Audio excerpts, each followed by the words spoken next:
Hello students, स्वागत है आपके अपने यूट्यूब चैनल केपी क्लासेस में। आज हम लोग क्लास 10th का मैथ का एक्सरसाइज 1.2 का क्वेश्चन नंबर 1 हल करेंगे। चलिए वीडियो स्टार्ट करते हैं बच्चों।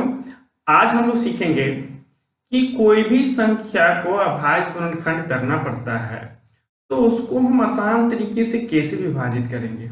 ठीक है, तो चलिए उसको थोड़ा सा हम लोग देख लेते हैं, फिर हम लोग बारी बारी क्वेश्चन को हल करेंगे। ठीक है, मान लिया जाए कि 2 से विभाजित होने वाली संख्या को हम लोग देखते हैं पहले, फिर 3 से देखेंगे, फिर 4 से देखेंगे, फिर 5 से होने वाली विभाजित संख्या। तो 2 से विभाजित होने वाली संख्या क्या क्या होती है? तो 2 से विभाजित होने वाली संख्या, 2 से विभाजित होने का नियम। चलिए, तो 2 से विभाजित होने का नियम क्या है कि जिस भी संख्या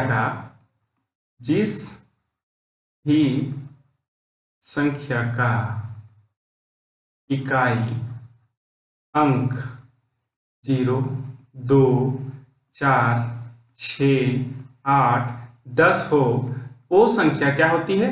2 से विभाजित हो जाती है। ठीक है, अब हम लोग देखेंगे 3 से विभाजित होने वाली, 3 से विभाजित होने वाले संख्या। चलिए, 3 से विभाजित होने वाली संख्या वैसी संख्या जिसका योग करने पर 3 से विभाजित हो।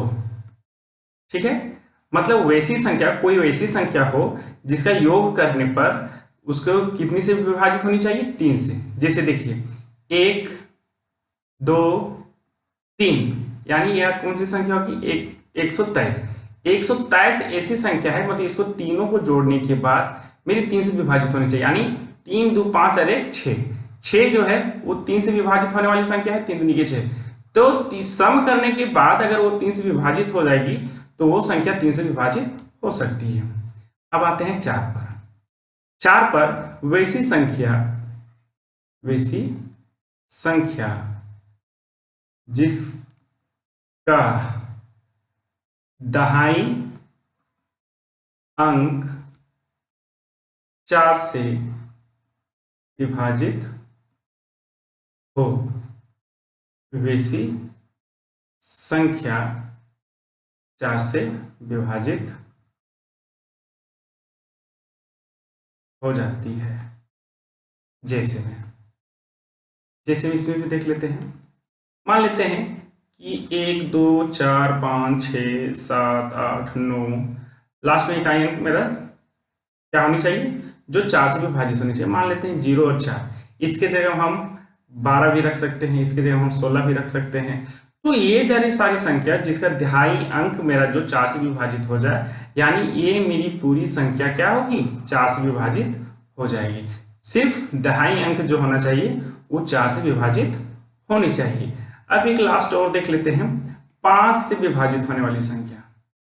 5 से विभाजित होने वाली संख्या, तो 5 से विभाजित होने वाली संख्या आसान है। जिस भी संख्या का इकाई अंक में 0 और 5 हो। ठीक है, तो कोई भी संख्या हो जिसका इकाई अंक 0 और 5 होगा, ठीक है, वो सारी संख्याएं क्या होगी? 5 से विभाजित हो जाएगी। जैसे मान लेते हैं 105, 40, 1 2 3 4 0। तो देखिए इकाई अंक 0 है और इसका इकाई अंक 5 है। तो आप इसको काट के देखिएगा 5 से, तो देखिए कट जाएगा। देख लेते हैं, 5 दूनी के 10, बचा 2 23 हुआ, 5 चौका 20, बचा 3 34 हुआ, आपका हो जाएगा 5 36, बचा 40, 5 8 40, 5 से विभाजित हो गया। तो ऐसे संख्याएं जो 0 और 5 इकाई अंक हो, तो वो संख्याएं 5 से विभाजित हो जाती है। अब चलते हैं हम लोग क्वेश्चन पर। तो क्वेश्चन में देखेंगे हम लोग,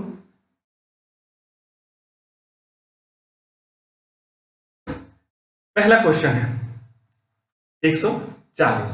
अब 140 का हम लोग क्या करेंगे, अभाज्य गुणनखंड करते हैं। चलिए ठीक है, हम लोग 140 का अभाज्य गुणनखंड करके देखते हैं। तो 140 का हम लोग हल करते हैं पहले। तो 140 का अभाज्य गुणनखंड लिखेंगे, 140 का अभाज्य गुणनखंड। ठीक है, इसका हम लोग यहाँ पे रफ कर लेते हैं। देखिए लास्ट में इकाई अंक क्या है, 0 है, यानी 2 से भी कट जाएगा, है ना। तो 2 से चलते हैं, 2 सत्ती के 14, फिर इकाई अंक 0 है, 2 से कट जाएगा, 2 तिया के 6, 1 बचा, 10 हुआ, 2 बचे के 10। अब देखिए इकाई अंक क्या आया, 5। तो अभी हम बताए थे जिसका इकाई अंक में 0 और 5 हो वो कितनी से कटेगी, 5 से कट जाएगी।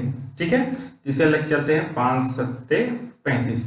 अब देखिए 7 जो है सिर्फ ये स्वयं और 1 से कटेगी, तो इसको अब हम लोग नहीं लेके चलते हैं। तो इसका अभाज्य गुणनखंड क्या आया, 140 का अभाज्य गुणनखंड 2 गुने 2 गुने 5 गुने 7, अर्थात ये 2 ठो 2 है, यानी 2 के पावर 2 गुने 5 गुने 7।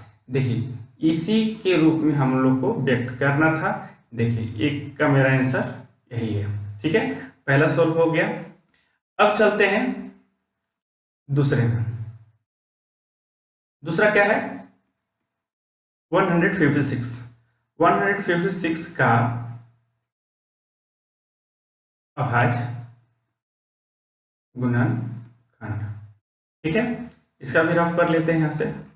156 का, तो 156 देखिए इकाई अंक मेरा 6 है, यानी कि 2 से डिवाइड विभाजित हो जाएगा। तो 2 सत्ती के 14, हाथ में बचा 1, यहाँ हो गया 16, 2 अठी के 16, 78। अभी देखिए इकाई अंक 8 है, इसका मतलब 2 से अभी भी जाएगा, 2 तिया के 6 बचा 1, 2 नवा के 18। अब देखिए इकाई अंक क्या आया, 9 आया। तो 9 आया तो ये मेरा 3 से चल जाएगा, 3 एकम 3, 3 तिया के 9, यानी 13। अब 13 एक ऐसी संख्या है जो स्वयं और 1 के अलावा किसी अन्य संख्या से विभाजित नहीं होती है। तो यहाँ पर हमारा ये खत्म होता है। यहाँ पर इसको हम यहाँ लिख देते हैं। 156 का अभाज्य गुणनखंड क्या क्या है, 2 गुने 2 गुने 3 गुने 13, यानी इसको हम इस तरह से लिख सकते हैं, 2 का पावर 2 इंटू 3 इंटू 13। ठीक है, ये हो गया मेरा दूसरा का आंसर। आते हैं तीसरा में। तीसरा में क्या है, 3825। चलिए इसका भी हम लोग रफ कर लेते हैं यहाँ साइड में। देखिए इसका इकाई अंक क्या है, 5 है। अब 5 है तो इसको हम लोग देख लेते हैं सम करके, क्या 3 से डिवाइडेड हो रहा है कि या नहीं हो रहा है।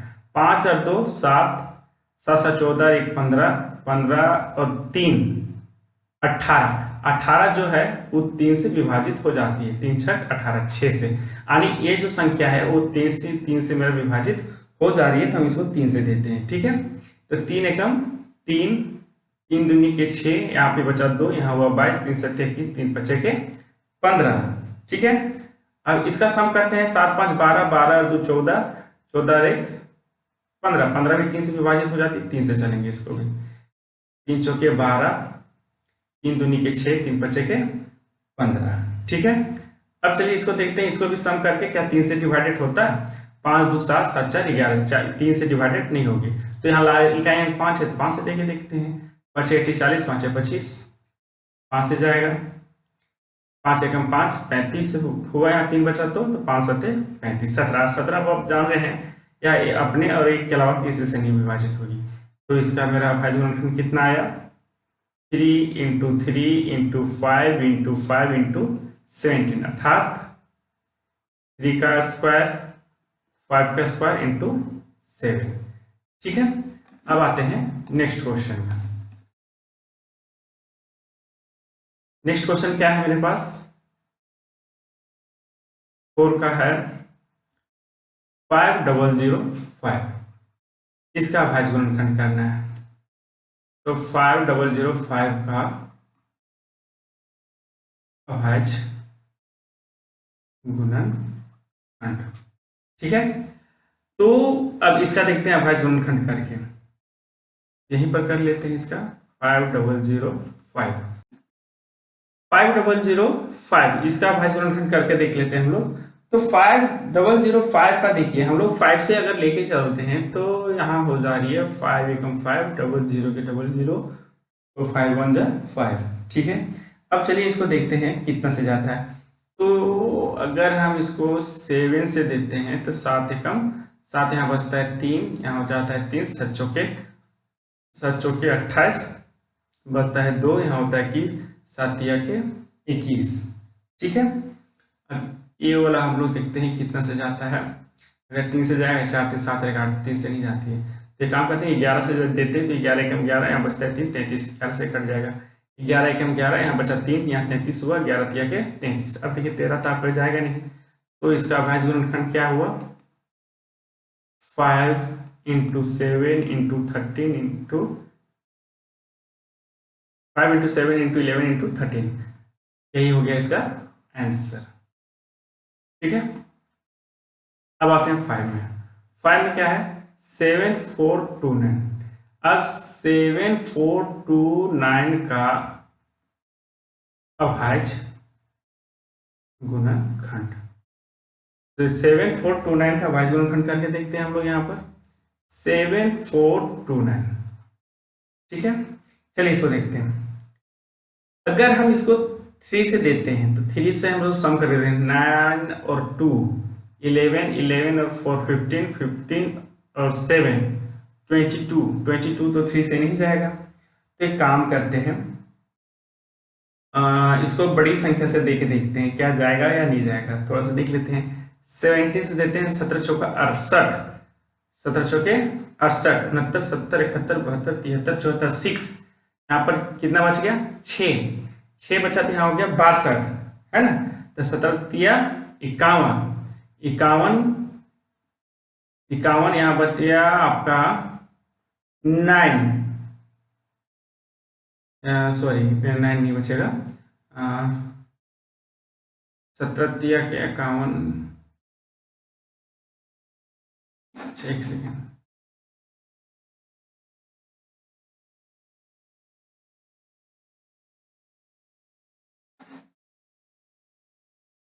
अब 7429 का हम लोग करते हैं अभाज्य गुणनखंड, ये जाएगा आपका 17 से। 17 को अगर हम लोग 17 चौके 68, यहाँ बच जाता है 6, यहाँ हो जा रहा है 62, 17 का 17 34, 17 तिया के 51, 17 चौका 68, 68 ज्यादा हो जा रहा है, कम लेंगे, 17 तिया के 51, अब बच गया मेरे पास कितना 62 था, तो इधर हो गया तुम्हारा 9 10 11 29, तो 17 17 19 से, है ना। तो अब इसको लेके चलते हैं, कितना से जाएगा 19 से, 19 दूनी के 38, है ना, 19 दूनी के 38, बचा यहाँ पर 5, तो 19 तिया के 57, मतलब ये हो गया मेरा कंप्लीट। 7429 का भाज्य गुणनखंड कितना है 17 × 19 × 23, यही हो गया मेरा आंसर, ठीक है बच्चों। आई होप आप लोग को बहुत अच्छा लगा होगा वीडियो। अगर अच्छा लगा होगा तो अपने दोस्तों के साथ शेयर करें, सब्सक्राइब करें, लाइक करें और अपने दोस्तों के साथ जरूर से जरूर शेयर करें, ठीक है बच्चों। मिलते हैं नेक्स्ट वीडियो में।